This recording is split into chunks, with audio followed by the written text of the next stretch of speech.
I study online में आपका स्वागत है। अपन बीएससी सेकेंड ईयर इलेक्ट्रॉनिक्स के बारे में डिस्कशन कर रहे थे और फर्स्ट लेक्चर में अपन ने यूनिट फर्स्ट शुरू की थी और जो इलेक्ट्रॉनिक्स के लिए पैरामीटर्स होते हैं उनके बारे में अपन ने डिस्कशन किया था। अब इससे आगे चलते हैं। मीन्स जैसे मैंने कहा था वहाँ पैरामीटर में कोई सर्किट बनाया होता, इस प्रकार से कोई सर्किट होता है, ठीक है, ई लगा होता है, यहाँ पे कोई रेजिस्टेंस जोड़ दे, ठीक है। तो इस सर्किट का अपन सॉल्यूशन कैसे करें?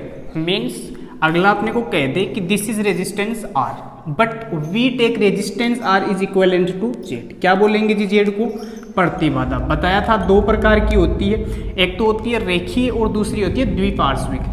हो चुका अपना पूरा। अब यहाँ से आगे अपने को बढ़ना है। मीन्स जो पैरामीटर्स में अपन ने कहा था कि कोई सर्किट बनता है तो उस सर्किट का सॉल्यूशन भी होना चाहिए। अगर सॉल्यूशन होना चाहिए तो सॉल्यूशन के लिए एक साइंटिस्ट आए थे। कौन से जी? किरचॉफ।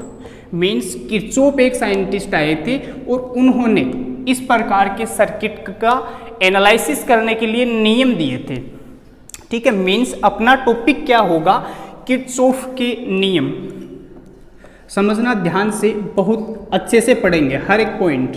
किरचॉफ के नियम इंग्लिश में यदि आप लिखना चाहो तो किरचॉफ्स लॉ, ठीक है जी। क्या था अभी डिस्कशन करते हैं। मीन्स यदि कोई सर्किट अपने पास है तो उस सर्किट में कोई धारा फ्लो होती है। जायज़ सी बात है, धारा फ्लो नहीं होगी तो अपन इलेक्ट्रॉनिक्स में कोई डिस्कशन ही नहीं कर पाएंगे। जब धारा फ्लो होती है तो वहाँ कुछ वोल्टेज पैदा होता है। मीन्स धारा का मान कैसे निकालें और उस वोल्टेज का मान कैसे अपन मेजर करें, ये बताने वाले जो नियम होते हैं उन्हीं को क्या बोला जाता है जी? किरचॉफ का नियम। और किरचॉफ के नियम दो प्रकार के होते हैं। जो फर्स्ट नियम होता है, ध्यान से देखना, किरचॉफ का प्रथम नियम, ठीक है जी, वो इसको धारा का नियम भी कहते हैं, धारा का नियम। Okay dear. नेक्स्ट अपन आगे चलते हैं। पार्ट सेकंड, किरचॉफ का द्वितीय नियम, जिसे वोल्टता का नियम भी कहते हैं। वोल्टता का नियम। अब था क्या जी? इसमें नाम से प्रतीत हो रहा है किरचॉफ का धारा का नियम। मीन्स ऐसा नियम जिसके बारे में अपन धारा का मेजरमेंट करते हैं। मीन्स इसका खतन स्टैंडर्ड क्या होगा कि इस नियमानुसार कोई भी धारा होती है वो किस प्रकार से अपन उसका इक्वेशन लिखते हैं। तो समझिए ध्यान से, अपन एक छोटे से एग्जाम्पल से इसका डिस्कशन करते हैं। सपोज करते हैं ये बिंदु क्या है? ओ। यहाँ पर इस प्रकार कोई ब्रांच बनी हुई है, बना दीजिए। अपन ने कहा ये दो करंट है। मीन्स करंट का नियम है तो अपन क्या लेंगे? करंट। इसको I1 ले लेते हैं, this is I2, this is I3, और दो बाहर जाने वाले ले लेते हैं, this is I4, this is I5, ठीक है। अब समझिए खतन को। इस नियम के अनुसार किसी भी संधि बिंदु पर, ओ बिंदु को क्या कहते हैं अपन? संधि बिंदु।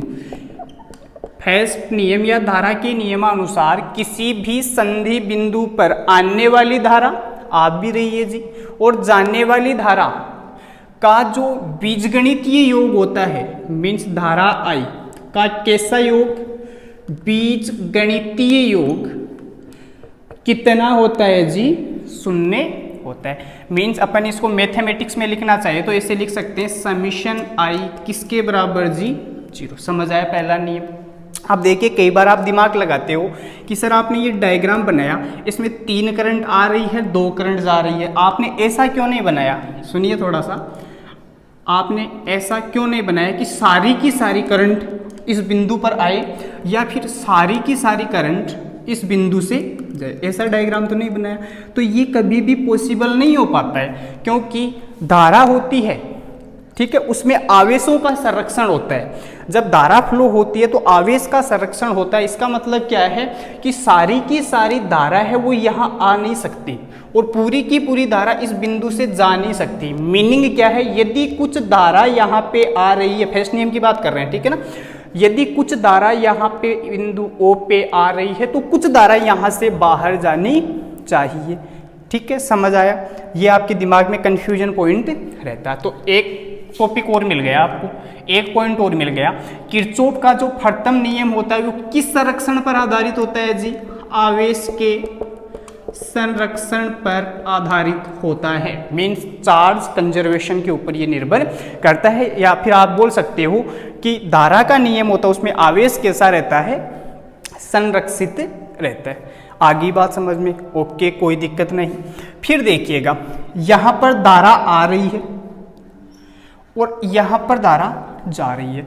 यहाँ पे भी एक बहुत अच्छा कॉन्सेप्ट होता है और ये कहा था किरचॉफ ने कि आने वाली धारा, सुन लेना ध्यान से, आने वाली धारा, और कहाँ पे? किसी नोड बिंदु पर आने वाली धारा धनात्मक तथा जाने वाली धारा और ऋणात्मक होती है। इसको समझना पॉइंट। वो एक छोटा सा अपना जो नेचर होता है, अपने आसपास वाला एग्जाम्पल लेके अपन चलते हैं। सपोज करो अपने पास थोड़े से पैसे हैं, उन पैसों में थोड़े पैसे और आ जाएं तो अपन थोड़े से धनवान हो जाते हैं। मीन्स जैसे ही अपने पास आए अपन हो गए धनवान। तो याद रखने का तरीका है, जैसे ही आए धनात्मक और जैसे ही पैसे जाए तो दिक्कत। मीन्स धारा क्या हो गई? ऋणात्मक। इस कॉन्सेप्ट से आप कभी नहीं भूलोगे। मीन्स मेरे पास पैसे हैं, थोड़े से पैसे यदि और आ गए तो मैं धनवान, मीन्स धनात्मक हो गया। धनात्मक हो गया, इसका मीनिंग आने वाली धारा कैसी है? धनात्मक, और जाने वाली धारा ऋणात्मक होती है। कभी नहीं भूलोगे शायद इस कॉन्सेप्ट से। ठीक है, अब बात ये आती है कि ये नियम अपन ने पढ़ लिया, क्या था? स्टैंडर्ड खतन बोल के बताएं आपको, सुन लीजिएगा। इस नियमानुसार परिपथ के किसी भी बिंदु पर आने वाली धारा तथा बाहर जाने वाली धाराओं का बीजगणितीय योग शून्य होता है। आई बात समझ में? ठीक है, अब इस नियम के आधार पर ये जो सर्किट बनाया है, इस सर्किट का सॉल्यूशन आप कैसे करते हो? ये बात भी तो जायज है। मीन्स किरचॉफ का जो फर्स्ट नियम है उस आधार पर सॉल्यूशन कैसे किया जाएगा? देखिएगा, ये डायग्राम अपन लेके चलते हैं। सबसे पहले I1 से चलो, और I1 धारा O बिंदु के अंदर आ रही है कि बाहर? अंदर आ रही है। आने वाली धारा पॉजिटिव। ओके, आगे बढ़ो। प्लस I2 भी अंदर आ रही है, मीन्स पॉजिटिव होगी, तो I2 लिख दिया। फिर I3 आ रही है, ये लो पॉजिटिव लिख दिया। I4 जा रही है, जाने वाली धारा कैसी होती है? ऋणात्मक, मीन्स माइनस क्या हो गया? I4। आगे बढ़ो, I5 भी बाहर जा रही है, कैसी होगी? निगेटिव, मीन्स माइनस I5 किसके बराबर हो गया? 0। माइनस वाले को उधर भेजिएगा तो I1 plus I2 plus I3 किसके बराबर हो गया जी? I4 plus I5। इससे क्या निष्कर्ष निकला? I1, I2 और I3 कैसी धारा है? इनकमिंग करंट, मीन्स धारा आ रही है। मीन्स यहाँ लिख सकते हैं अपन आने वाली धारा। ओके, ये कौन सी है? जा रही है, मीन्स आउटगोइंग करंट, जाने वाली धारा। ये लो, एक खतन आप और बोल सकते हो। किरचॉफ के प्रथम नियमानुसार आने वाली धारा जाने वाली धारा के बराबर होती है। मीन्स शॉर्ट में आप क्या लिख सकते हो? आई इनकमिंग किसके बराबर जी? आई आउटगोइंग। बहुत सारे यदि मान होते हैं तो अपन क्या लगा देते हैं? समीशन लगा देते हैं।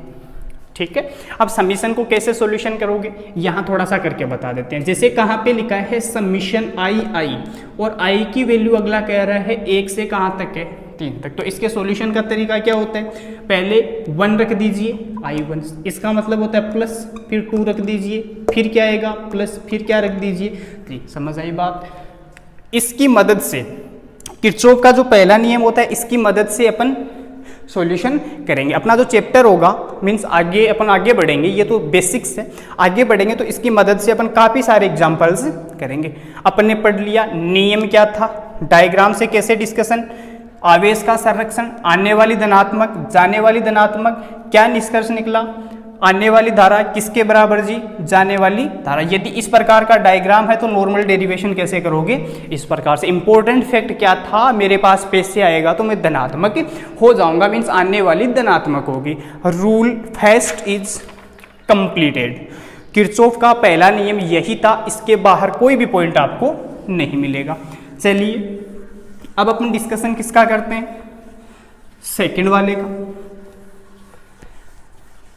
किरचॉफ का दूसरा नियम या voltage law of Kirchhoff, means नाम से ही प्रतीत हो रहा है द्वितीय नियम किससे रिलेटेड है? वोल्टता से रिलेटेड। ठीक है जी। अब वोल्टता के से किस प्रकार से रिलेटेड, मैं एक फिगर के माध्यम से आपको बताता हूं जो अपने भी पहले बनाया था। सपोज करते हैं अपन कि यहाँ कोई बैटरी ई लगी हुई है, ठीक है, यहाँ पर कोई रेजिस्टेंस है, ये लो जी। आगे बढ़ते हैं अपन, एक रेजिस्टेंस में यहाँ और लगा देता हूँ, ठीक है, और एक बैटरी यहाँ पे मैं और लगा देता हूँ। इसको E1 दे देता हूँ और इसको E2 दे देता हूँ। ये लो, ये सिंपल सा डायग्राम बनाया है अपन ने। इसको बिंदु A दे दिया, this is B, this is C और दिस इज D, और ये भी कह दिया कि ये रेजिस्टेंस R1 है, ये रेजिस्टेंस R2 है। यहाँ पर जो वोल्टेज है वो V1 है, यहाँ पर जो वोल्टेज है वो V2 है। समझ गए इस बात को? अब देखिएगा, इस प्रकार का सर्किट होता है तो लूप बनाते हैं, मीन्स किरचॉफ का जो वोल्टता का नियम होता है वो लूप के द्वारा सॉल्यूशन किया जाता है। लेकिन पहले तो अपने को स्टेटमेंट से ये होता है कि इसका स्टेटमेंट क्या है। देखिएगा, यहाँ पर भी वोल्टेज है, यहाँ पर भी वोल्टेज, E भी वोल्टेज होता है, E1 भी वोल्टेज होता है और E2 भी वोल्टेज होता है। इसका मीनिंग क्या है कि किरचॉफ का द्वितीय नियम या किरचॉफ के द्वितीय नियम के अनुसार किसी भी बंद परिपथ में वोल्टता स्रोत के विद्युत वाहक बल तथा वोल्टता स्रोत के विद्युत वाहक बल E1 तथा E2 तथा वहां पर लगे हुए वहां पैदा होने वाले वोल्टेज का बीजगणितीय योग क्या क्या है जी? V1 प्लस V1 और V2, इन दोनों का बीजगणितीय योग शून्य होता है। वहां धारा का हो रहा था ना, आई बात समझ? फिर से सुन लो, इस नियम के अनुसार किसी भी परिपथ में कोई भी विद्युत वाहक बल, क्योंकि बैटरी होती है और बैटरी के अंदर जो फोर्स लगता है उसको अपन बोलते हैं विद्युत वाहक बल। शॉर्ट में आप उसको लिखते हो V वाह बल, ठीक है ना? फिर से सुन लो, किरचॉफ के द्वितीय नियम के अनुसार किसी परिपथ में लगे हुए विद्युत वाहक बल के स्रोतों की वोल्टता तथा पैदा होने वाले वोल्टेज का बीजगणितीय योग शून्य होता है। अपन ने क्या कहा? E1 plus E2 plus V1 plus V2 क्या हो गया जी?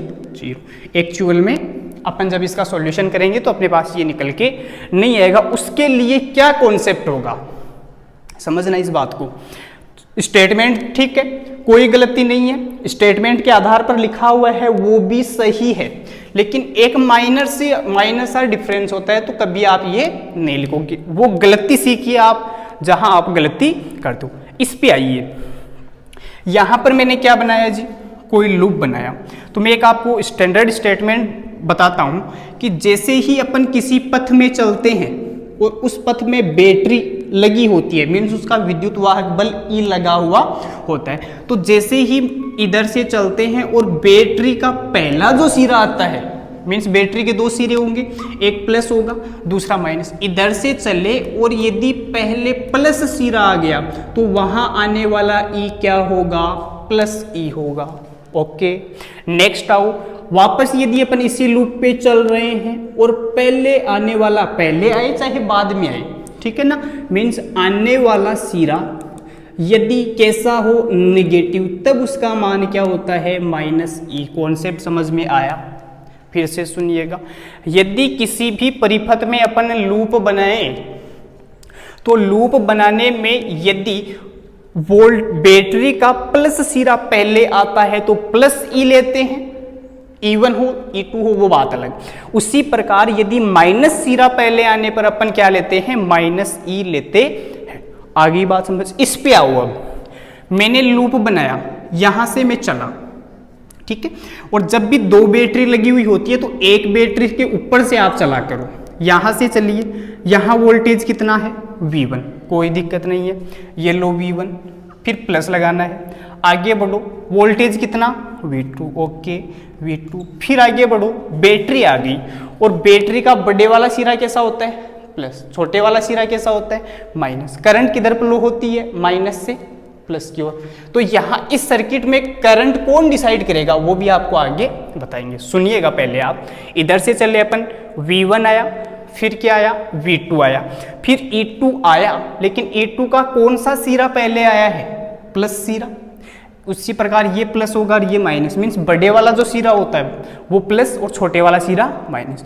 तो E2 का प्लस सिरा पहले आया, तो ये लो प्लस क्या आ गया E2। आगे बढ़ो, थोड़ा सा अपन घूमेंगे, घूमने के बाद कहाँ पहुंच जाएंगे, E1 पर पहुंच जाएंगे, ठीक है। और E1 का इस वाले पथ में पहले सिरा कौन सा आ रहा है, निगेटिव। नोटेट करना इस पॉइंट को, पहला सिरा कौन सा आ रहा है निगेटिव। पहला सिरा निगेटिव आने पर क्या लेते हैं माइनस ई, क्या आ गया जी माइनस E1, किसके बराबर हो गया, कोई दिक्कत हुई किसी के भी, होगी भी नहीं। अब इन दोनों को मैच कीजिए आप, प्लस का साइन बीच में लगा है तो क्रम विनिमय होते हैं, ठीक है ना। इस वाले को इस फॉर्म में, इस वाले को इस फॉर्म में अपन लिख सकते हैं। लेकिन एक प्रॉब्लम क्या है, यहाँ E1 जो पॉजिटिव आ रहा है वो कैसा मिल रहा है अपने को, माइनस E1 अपने को मिल रहा है, और यही सबसे इंपॉर्टेंट पॉइंट इसका होता है। समझ आई बात। फिर मैंने यहाँ क्या कहा था आपको कि इस सर्किट में ये कौन डिसाइड करेगा कि करंट कौन सी डायरेक्शन में फ्लो हो रही है। किरचॉफ का नियम ही पढ़ रहे हैं, उसी में है ये सारे कॉन्सेप्ट। आइए इस पे, E1 की कुछ ना कुछ वैल्यू होगी, उसी प्रकार E2 की कुछ ना कुछ वैल्यू होगी। अपन ये कहें कि E1 यदि ग्रेटर देन हो किससे, E2 से। दूसरी पॉसिबिलिटी क्या हो सकती है, E2 ग्रेटर देन हो किससे, E1। बराबर लेने का तो कोई मकसद ही नहीं है, ऐसा नहीं होगा कि E1 और E2 इस सर्किट के लिए आप बराबर ले लोगे, ठीक है ना। वोल्टेज दोनों का बराबर होगा तो कहाँ पे भी वोल्टेज डिफरेंस पैदा नहीं होगा, मीन्स वहाँ करंट फ्लो नहीं होगी। देखिएगा, यदि फर्स्ट कंडीशन के अकॉर्डिंग E1 का मान ज़्यादा है किसकी तुलना में, E2 की तुलना में, करंट कहाँ से कहाँ तक, ऐसे कहते हैं कि प्लस से निकलती है और माइनस में इंटर करती है। तो ये लोग निकल गई और यहां से क्या हो गई, इंटर हो गई। लेकिन यहां पर हो चुका ये काम, लेकिन यहां E2 और लगा हुआ है, इसमें भी क्या होगा, इधर से निकलेगी और इधर से क्या होगी, इंटर होगी। अपन ये किस बेस पर कह रहे हैं, क्योंकि E का पावर थोड़ा ज्यादा है, मीन्स इसका पावर ज्यादा है, तो इसके अकॉर्डिंग पूरी करंट अपन लेके चलते हैं, ठीक है। आई बात समझ। इस दुविधा को दूर करने के लिए आप समझना थोड़ा सा आगे, यदि E1 E2 से ज्यादा होगा तो E1 के अकॉर्डिंग करंट फ्लो होगी, इसी प्रकार E2 ज्यादा होगा तो E2 के अकॉर्डिंग करंट फ्लो होगी। इस दुविधा को दूर करने के लिए बीच में एक अपन रेजिस्टेंस लगा सकते हैं, ठीक है। जैसे ही अपन रेजिस्टेंस लगा देते हैं तो ये वाला जो कॉन्सेप्ट है वो किसी प्रकार की कोई इमरजेंसी अपने लिए नहीं करता, और ये सीखना आपके लिए ज़्यादा पॉसिबिलिटीज भी नहीं रखता। आपको इतना सीखना होता है कि किस प्रकार अपन E के साथ में निगेटिव साइन लेते हैं, मीन्स जैसे ही लूप बनाना शुरू करते हैं तो लूप बनते ही जो पहला सिरा पहले आ रहा है उसको अपन यूज करते हैं। आई इतनी बात समझ। अब ये कहा जाता है कि ये जो दूसरा नियम होता है वो किस संरक्षण के ऊपर आधारित होता है, तो देख लीजिएगा। पहला नियम आवेश संरक्षण के ऊपर आधारित था। किरचॉफ का जो दूसरा नियम है वो ऊर्जा संरक्षण पर आधारित है, ये भी पूछा जाता है आपको। मीन्स किरचॉफ का जो द्वितीय नियम है वो ऊर्जा के संरक्षण के सिद्धांत के ऊपर निर्धारित होता है या उसके ऊपर कार्य करता है। ऊर्जा संरक्षण का मतलब क्या है, ऊर्जा संरक्षित रहती है। अब देखिएगा, आप गलती करते हो इस इक्वेशन में, एक तरीका आपको और बता देते हैं। आपके दिमाग में ये आ रखा होगा कि यदि यही परिपथ होता, मैं थोड़ा सा सुंदर कर रहा हूं इसको, यदि यही परिपथ होता और इसमें मैं लूप कैसे बना देता, इस प्रकार से बना देता, तो क्या होता, कोई दिक्कत नहीं है। यहां से चलिए, कहा ना एक बैटरी को छोड़कर आगे से चलिए, यहां से इस तरफ चलिए अपन। पहले क्या आ गया, E2, कौन सा सिरा, माइनस E2, आगे बढ़ो। फिर क्या आ गया, V2, इधर क्या आ गया, V1, आगे बढ़ो।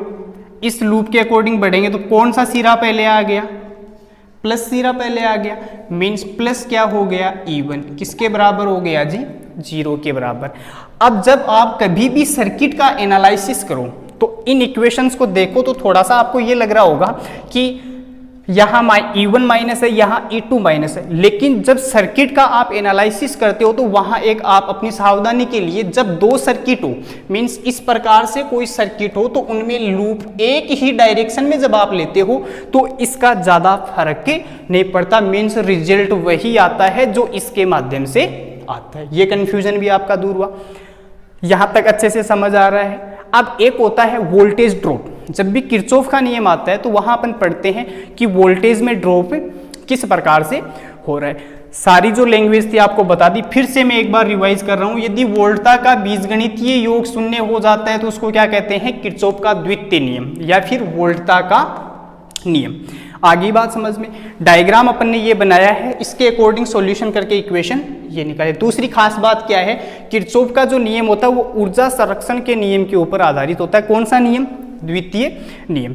अब देखिएगा, जैसे कि इस सर्किट में रेजिस्टेंस लगा हुआ है तो इस रेजिस्टेंस के द्वारा किस प्रकार से वोल्टेज ड्रॉप होता है उसका अध्ययन भी अपन किरचॉफ के नियम में ही करते हैं। देखिएगा, अब जो पढ़ रहे हैं वो किरचॉफ का नियम नहीं है, आ रही है बात समझ, किरचॉफ का नियम नहीं है, लेकिन सर्किट का सॉल्यूशन करने के लिए बहुत इंपॉर्टेंट पार्ट है। देखिएगा ध्यान से, दिस इज रेजिस्टेंस, एक रेजिस्टेंस यहां पे मैं और ले लेता हूं, यही सर्किट बना रहा हूं मैं, प्लस इधर क्या रहेगा, माइनस, उसी प्रकार प्लस इधर क्या रहेगा, ये रेजिस्टेंस R1 था, ये R2 था, यहाँ V1 था, यहाँ V2 था। अपन ने कहा कि इधर से वोल्टेज मीन्स करंट है, कोई I फ्लो हो रही है, तो ये करंट देखिए कहाँ से जा रही है, इस बिंदु को मैं P दे दूं, ये इस रेजिस्टेंस को क्रॉस करके कहाँ पे जा रही है, इस वाले बिंदु मीन्स Q के ऊपर। तो वोल्टेज ड्रॉप क्या होता है, मीन्स वोल्ट का पतन क्या होता है वो सुनिए आप, वोल्टेज ड्रॉप, ध्यान से सुनिएगा। पहले यहां पे थे, फिर कहां पहुंच गए, आगे। जब यहां करंट आई थी तो रेजिस्टेंस में से करंट निकलेगी तो कुछ करंट क्या होगी, कम, क्योंकि रेजिस्टेंस या इंडक्टेंस या कैपेसिटेंस या इम्पीडेंस या एडमिटेंस, इनका काम क्या होता है कि ये इस धारा के मान को थोड़ा सा कम कर देते हैं। मीन्स जितनी धारा P पे पहुंच रही है उससे कम धारा कहाँ पे पहुंचती है, Q के ऊपर पहुंचती है। मान लो P का वोल्टेज अपन क्या मान लेते हैं, Vp, ये तो रेजिस्टेंस का वोल्टेज है V1, और Q पॉइंट का वोल्टेज अपन क्या मान लेते हैं, Vq। समझ लेना, कॉन्सेप्ट बहुत अच्छा है, पूरा सर्किट इसी से अपन सॉल्यूशन करेंगे आगे के सारे चैप्टर्स में। फिर से सुन लो, अपन ने कहा बिंदु P है, बिंदु Q है, बीच में रेजिस्टेंस लगा हुआ है, यहां से धारा I आ रही है, तो रेजिस्टेंस का काम है कुछ धारा के मान को ये क्या करेगा, कम करेगा। मीन्स धारा कम हो गई तो बिंदु Q के ऊपर धारा कम पहुंचेगी। यदि धारा कम पहुंचेगी तो V बराबर क्या होता है, IR। धारा यदि कम पहुंचेगी तो वहां वोल्टेज भी क्या पहुंचेगा, कम पहुंचेगा। तो अपन ने क्या माना कि P बिंदु पर वोल्टेज Vp है, Q बिंदु पर वोल्टेज Vq है। तो बिंदु P से बिंदु Q पर वोल्टेज के आने में जो कमी होती है उसी को क्या कहते हैं, वोल्टेज ड्रॉप। आगे बात समझ, ये फैक्टर समझ आ गया आपको।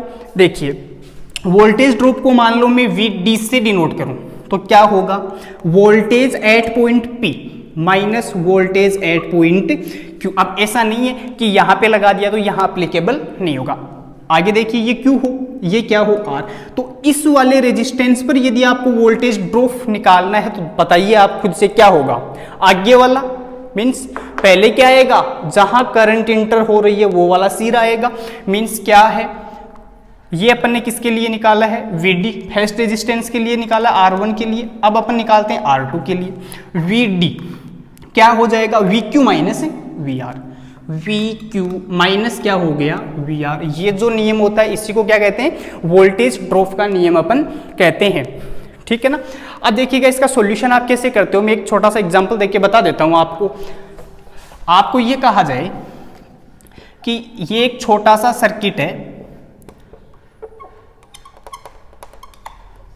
इतना ही ले रखा हूं मैं अभी, ये बिंदु P और ये बिंदु Q, और मैंने ये कहा कि यहाँ पर जो वोल्टेज का मान है वो 4 वोल्ट है, यहाँ जो वोल्टेज का मान है वो 2 वोल्ट है, और इसका जो रेजिस्टेंस है वो 2 ओम है। तो हमें ये बताइए इस रेजिस्टेंस में से धारा कितनी फ्लो होती है, हर रेजिस्टेंस में से अलग अलग होगी, इसी तरीके से अपन निकालेंगे इसमें से धारा कितनी फ्लो होगी। तो कुछ भी नहीं करना होता, पहले P से Q की तरफ जाते हैं, वोल्टेज ड्रॉप निकालो, इसीलिए ये फैक्टर आपको बताया। तो वोल्टेज ड्रॉप V क्या हो जाएगा, यहाँ कितना वोल्टेज है पहले ऐसे लिख लो, VP माइनस VQ, ठीक है।